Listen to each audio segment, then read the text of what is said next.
So, what is your relation? Oh, sorry. Can you please state your name? My name is Robin Bell. So, what is your relationship to Adams Morgan?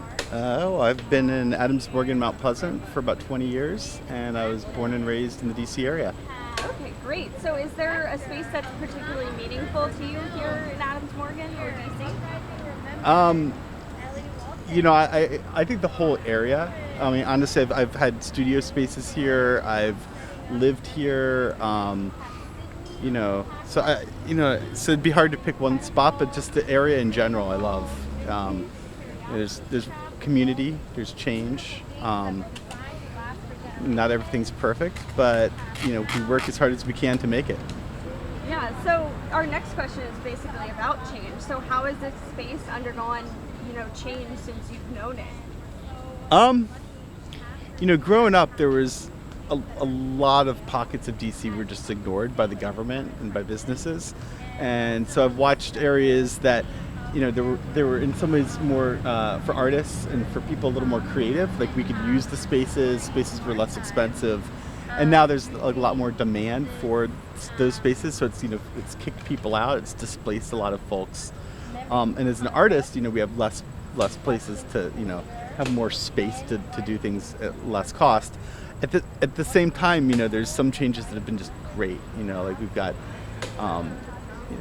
we have a community that's growing and adapting. So a lot of people have been left behind. At the same time, there's been people who've been able to stay here.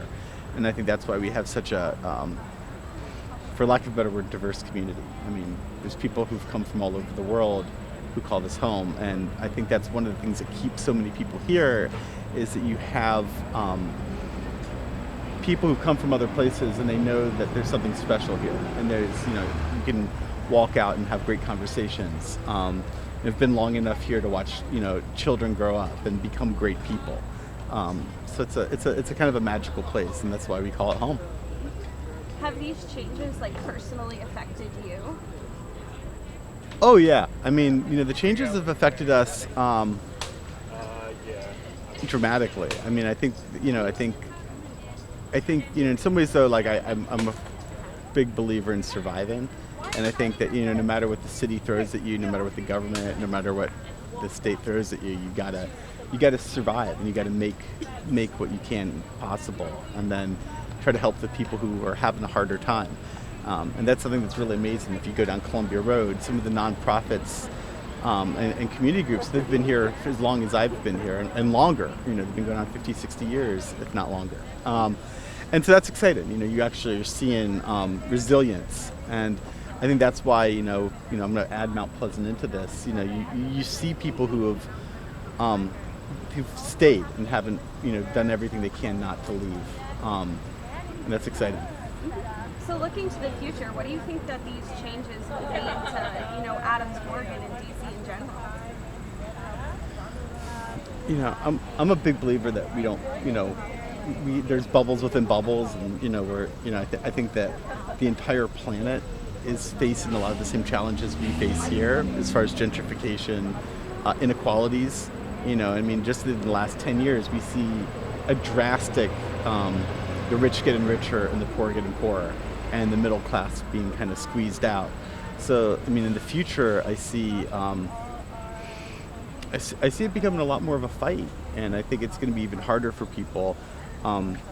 At the same time, there's only so far it can go before there's actual change that happens. So I'm excited to see people learn, grow, learn from the examples of the past, and try to make a better future. So it's not going to be easy. It's not going to be fun, but we're going to try to have fun while we do it, and I'm excited for the future.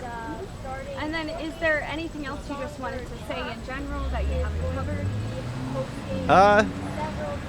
I think it's exciting to kind of look at the past and the present, and enjoy the moment that we're in. And I think we've faced harder times in the past, and we're going to face even harder times in the future. But really what gets us through it is community, and trying to learn and try to exchange ideas. And I think that's where what we're doing today, just talking about these experiences, will hopefully show the people in the future that you're not any different than we are now. and we make mistakes, and our parents have made mistakes, our grandparents have made mistakes, and the best thing we can do is acknowledge those and work to making it right for the rest of our lives. And so I'm glad to share what little I know to you all out there. Well, thank you for your time today.